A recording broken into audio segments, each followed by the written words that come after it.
to Weekends with Whitney. Well, this Sunday we are beginning on Lake DeKalb. We're out here, home is about 18 miles from here, and Terrio would be probably one of the closest land spots. So we are really down into Bayou, and we are with the Bayou Woman, Whitney Billiot.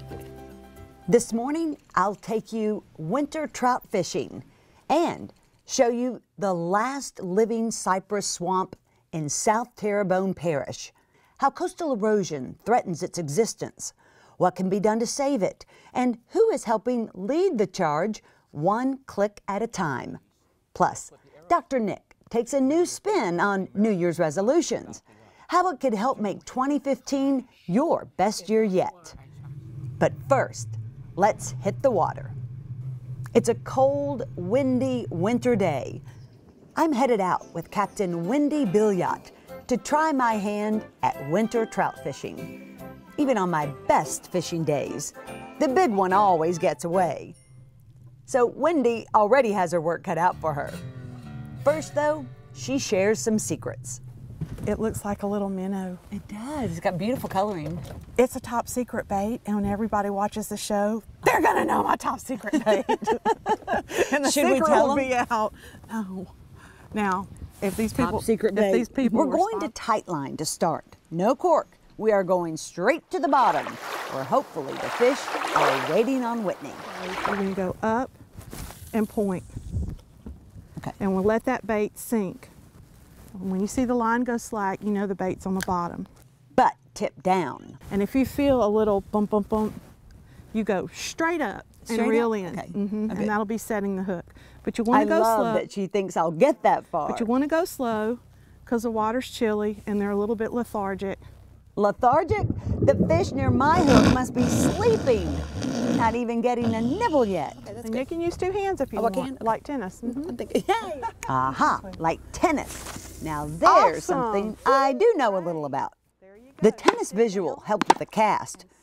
But now, all I'm thinking about is tennis. And what are we fishing for? We're fishing for speckled trout. Okay. Or anything else that'll bite your hook. Out here Okay. you could catch a redfish, you could catch a black drum. What's the most popular speckled trout? Speckled trout is what we're targeting. Okay. Okay, To not I'm hit back you. on target.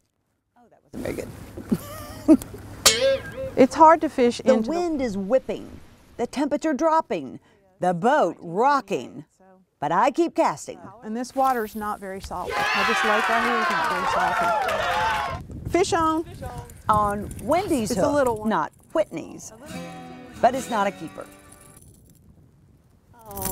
So here's another Bayou Woman tip. Okay.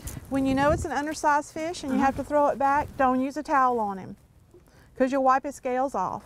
Use your bare hand so he has a better chance of making it. Right now, I'm Let's see if glad we can this throw him one's back. hers. It's a whole lot easier. I'm getting better and better But at we'll switch casting it to- though, and I'm getting a lot of practice since I don't have to stop to get a fish off my line.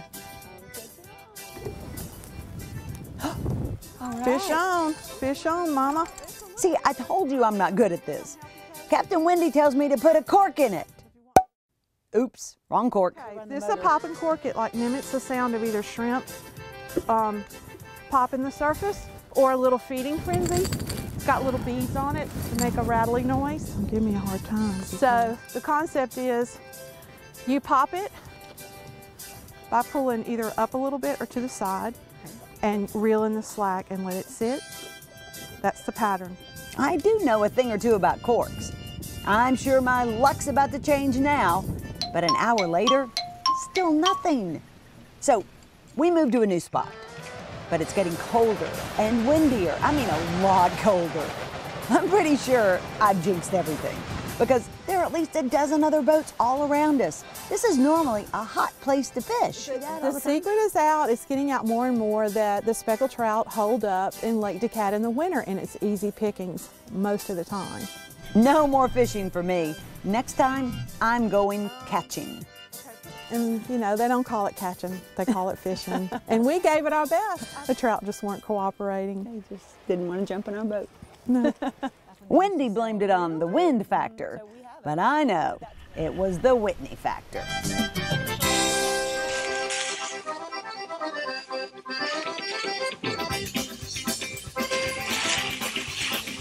Well, of course, the best part of hunting or fishing is coming in and fixing your catch. We're not going to fix Whitney's catch today because she didn't catch a fish. But we are going to catch Captain Wendy cooking up some previously caught trout. Great to see you. Good to see you too. Okay, so you come home, you have the big catch, and what's your favorite thing to do with speckled trout? The favorite thing is fried speckled trout, but the healthiest thing is pan-seared, and that's what we're doing today. Okay, healthy good. fish. Healthy fish. Healthy fish, because fish is healthy anyway. Right? Straight out of the water and into our pan. So Great. that's what we're going to do today. We are doing a variation of blackened. So you don't have cast iron? I don't have cast iron here at the camp. If you're going to do blackened, you really need hot cast iron. So we're going to go kind of in between, and we're Good. going to pan-sear it, and we're going to use a blackened seasoning. So if you don't have cast iron and you don't feel like pulling it out, there you go. So we're going to use olive oil to keep us from burning the butter. Okay. So we'll let that olive oil, and what you really want to do is get it as hot as you can stand it. Oh. And then you're going to throw the trout in and sear it and pretty much serve it up within just a couple of minutes. It's not going to take long at all. Is trout your favorite fish to eat that you Trout, catch? from around here, trout is my very favorite fish. Yes, I prefer that over redfish. So we're going high heat here. You are. He has it on high. High heat, hot as we can go. And we're going to add a little bit of butter for flavor. Okay, because not a lot compared to the amount of olive oil. I'm going to see. Okay. But once you get the butter in and get it hot, you got to go with it so you don't, because your butter's going to burn pretty quick. Okay. And the olive oil is going to slow that down. So Ready to commit. you got to be ready to commit. That's right. So Wow. I'll Okay, tell I see you what. some smoky stuff going on over here. Right. I'm going to go ahead and season these up now before we put them in Okay. on one side so we can get rolling with that. And you use Louisiana fish fry.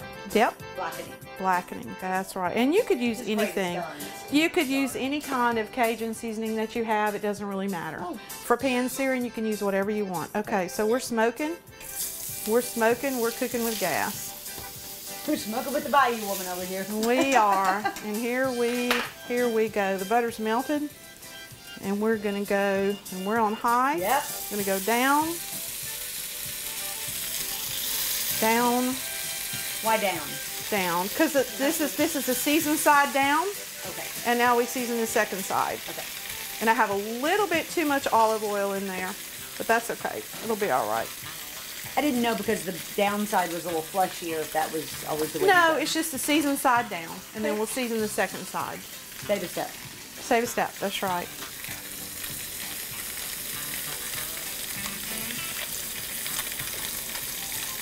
And notice you cannot use extra virgin olive oil when you do this. You have to use just olive oil. Otherwise, the oil will be so hot it will get rancid and it'll be bad for you. Is that right? Is that right? Yeah, you didn't know that? You may I be taught you teaching me something I didn't know. No, I looked. When you had that thing on high, I was like, do we have extra virgin? And we don't, so that's And good. we don't. No, we don't. Because what happens? It turns rancid, and it will be really bad and almost carcinogen. While you're after you cook it. Wow. Yeah, while Okay. you do it. So your food's Okay. bad, and all the fumes are bad, and the olive oil Okay. turns bad. It goes bad fast. I had no idea. Yeah, only use extra virgin olive oil in your salad dressings and those type of things that don't require a high heat. Okay, well that's good to know. I just learned that a couple years ago. That's a Don't Whitney worry. tip of the day, which may now become a Bayou Woman tip of the day. It should. And we don't want to, I don't like my fish overcooked. I don't like it dry. And if you eat sushi or sashimi, you should be Here. okay with this. Yeah, So you want to I do. get your plate ready, or I'm ready. we're going to go Smells delicious. just a little bit longer. How do you know? What's this little bit longer thing? It's just kind of a timing thing. You just, the more It's you not do a visual? it. It's not really a visual on this because you're not really getting a golden brown or anything because you have no coating. Okay. So it's just a matter of how many minutes does it take to cook through a little trout fillet, and probably about 3 or 4 minutes. Okay. That's about it. I'm glad you have that internal clock. Well, you know, I have kind no of do. internal clock. I'm always right. There's no internal clock. That's why it's Good or called. bad? That's why it's called Waiting on Whitney. Yeah. Someone said, is the show really called Weekends with Whitney? It ought to be called Waiting on Whitney. So And here everyone we. who knows me. So here we go. Our trout is Great. ready. And will you just use that for the next batch? Or do you I have to start can. over? It's looking a little dark, and I may start over on Oh, this really? one. Okay. Yeah, it's looking a little bit too dark. Well, this is looking perfect. Well, don't burn your mouth. It's not near sashimi or sushi, just saying, like you really did cook it, but not overcooked it. So when we sit down to eat, we'll eat that with white beans and rice, just like Bayou style. It's delicious. It's hot though. Is it good? Mm-hmm. Good. You did good. Don't you think? Very good. Cooked, light, a little bit crunchy. Yeah, that's what I was gonna say. Crispy on the top, but no like fattening breading. Right. Yeah. Right. All right. Great. Thank you so much. You're very welcome. It's great. I can do this with a lot of things. Maybe next time I'll catch it. Much more Weekends with Whitney after this. Or Waiting on Whitney.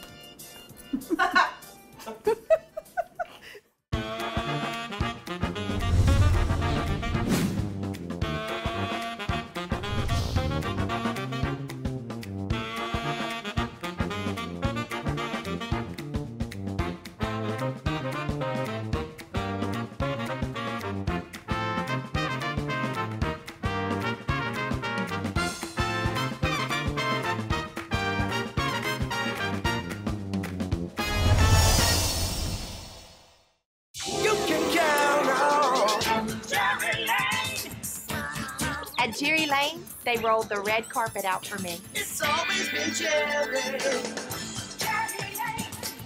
You know what? It's tradition, it's family, and that's what keeps us coming back to Jerry Lane. Get the lane, get the lane. Get the lane, get the lane. Get the lane, get the lane. We're a Jerry Lane family. Always lead to. You can count on Jerry Lane. This segment brought to you by our friends at Wayne Stabler Companies. Saving America's wetlands, of course, it starts right here in Louisiana. And right here in Terrebonne Parish, Captain Wendy Billiot is doing big things. She's known as the Bayou Woman, but Captain Wendy didn't grow up in the Bayou.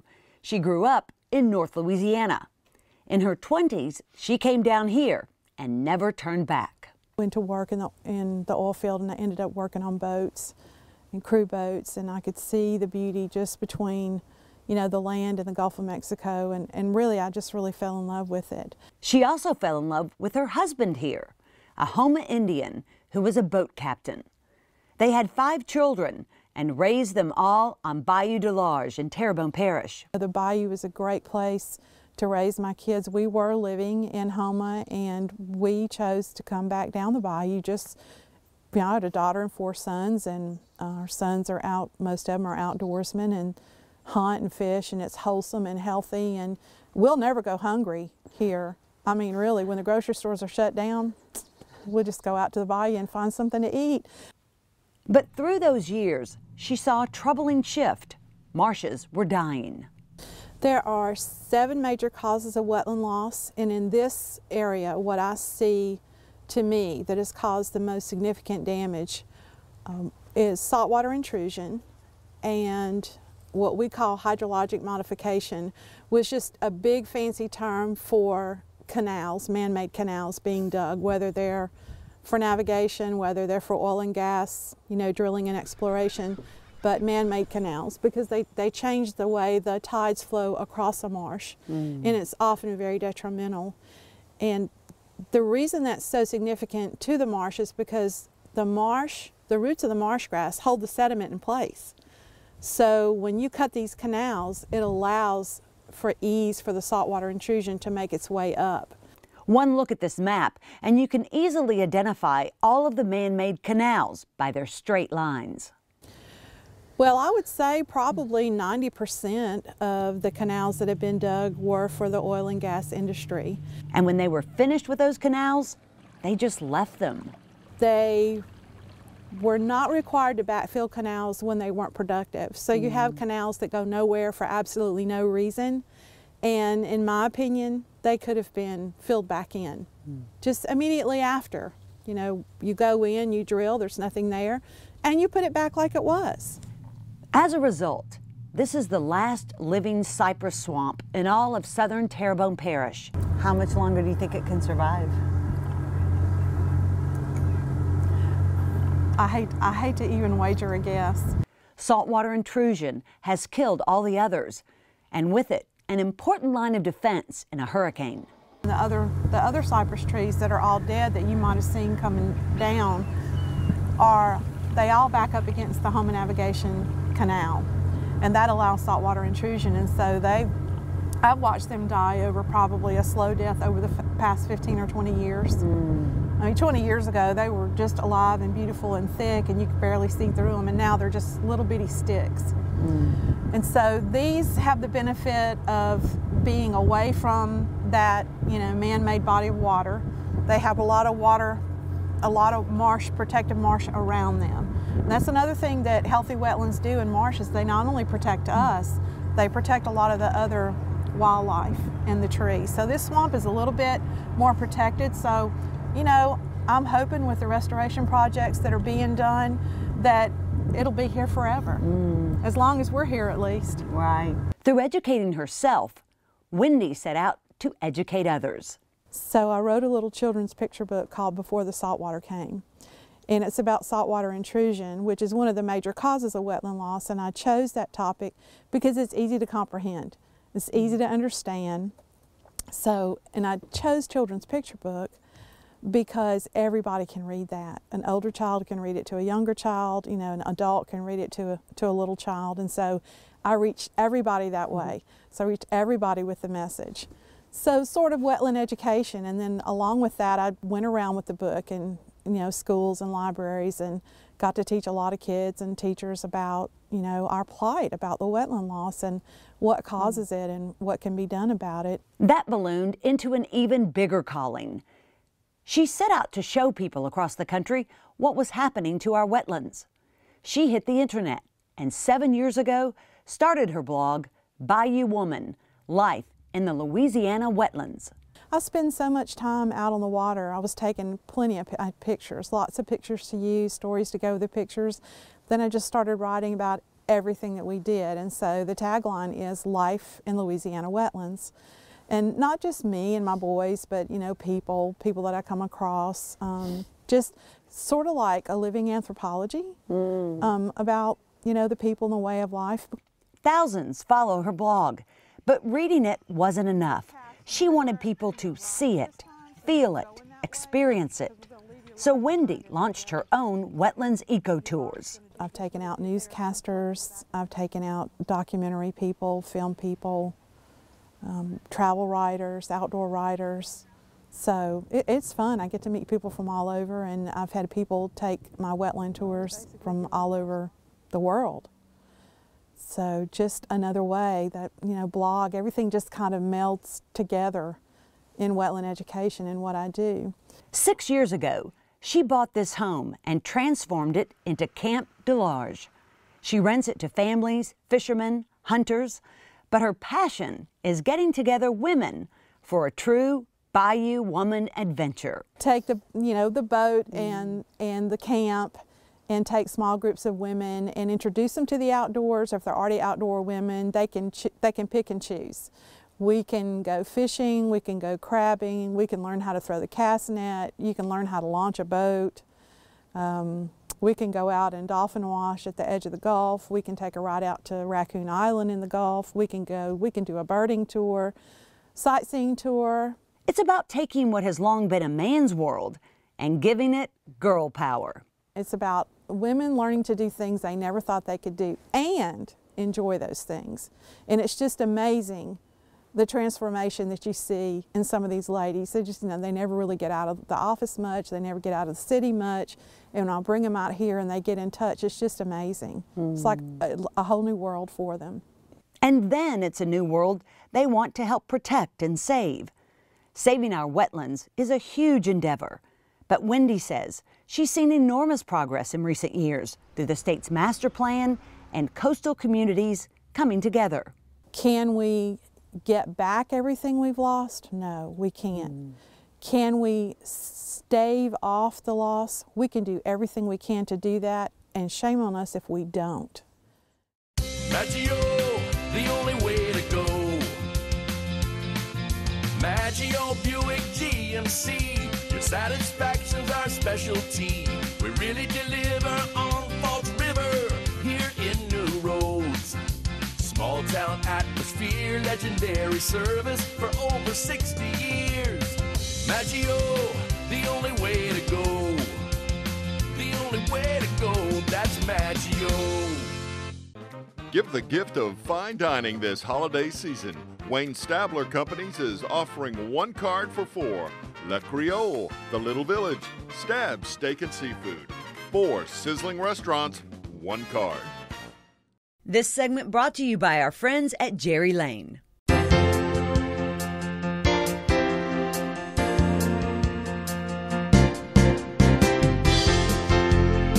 Welcome back to Weekends with Whitney. Well, a lot of us have made resolutions. Some of us have already broken them.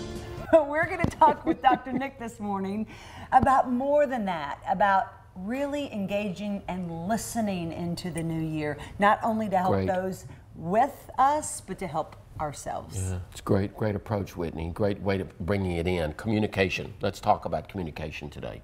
So a lot of us, Nick, when we think of communicating, we think of talking. But you say more importantly, it's listening. Listening, and let's go even further to add the real spice to it.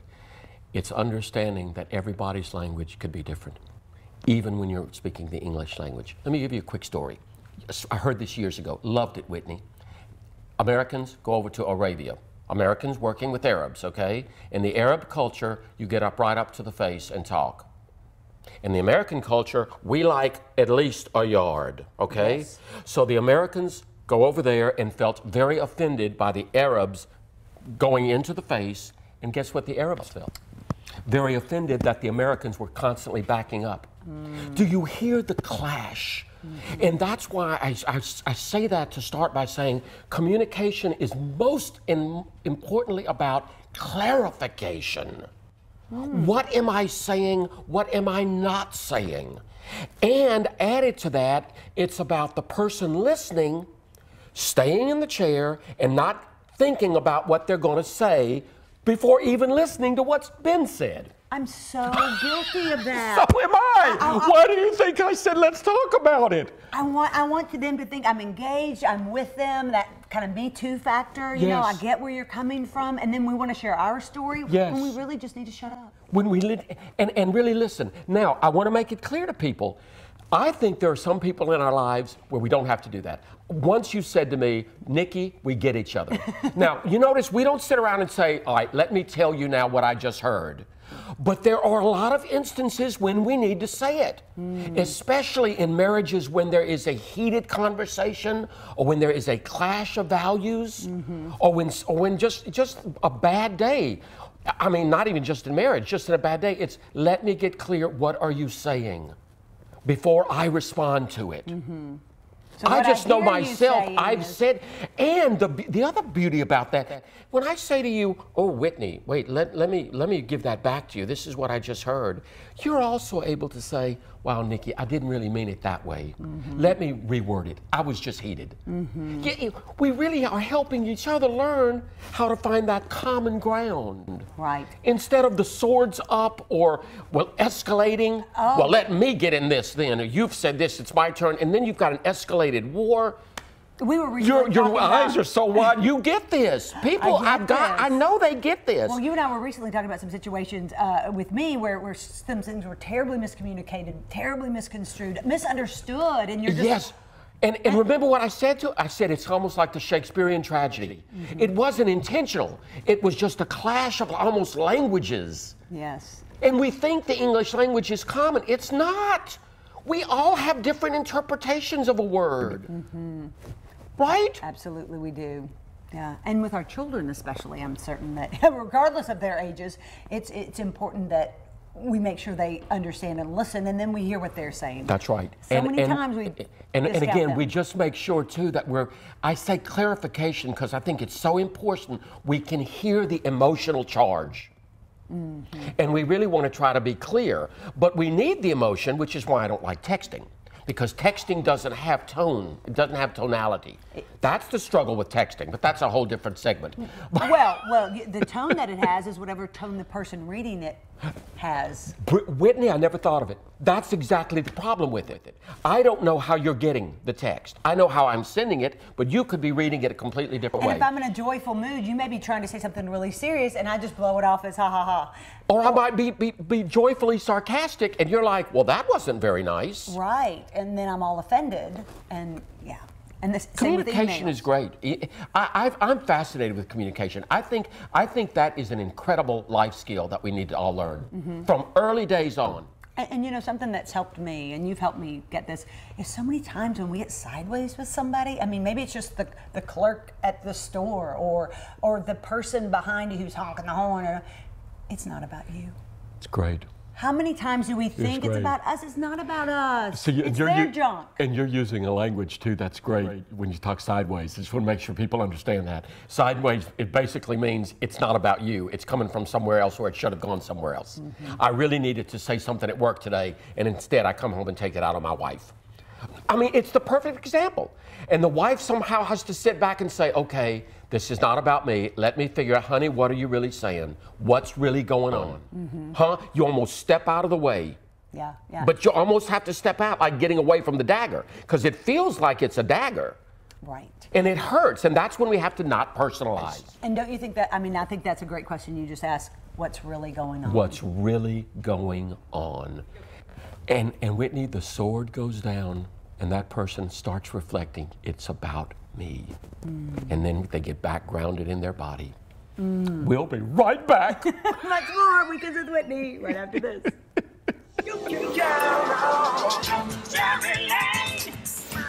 I'm driving all day long, so I need a car that I can rely on in a dealership I can trust. And that's Jerry Lane.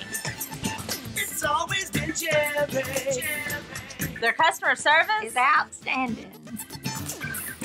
Get in the lane, get in the lane, get in the lane. Jerry Lane keeps me and my family rolling. Always lead to. You can count on Jerry Lane. Atlas Foundation Repair, fixing your foundation problems for more than 30 years while preserving and protecting your trees. Wishing you the happiest of New Year's. As we lean into 2015, I leave you with this from the Bayou.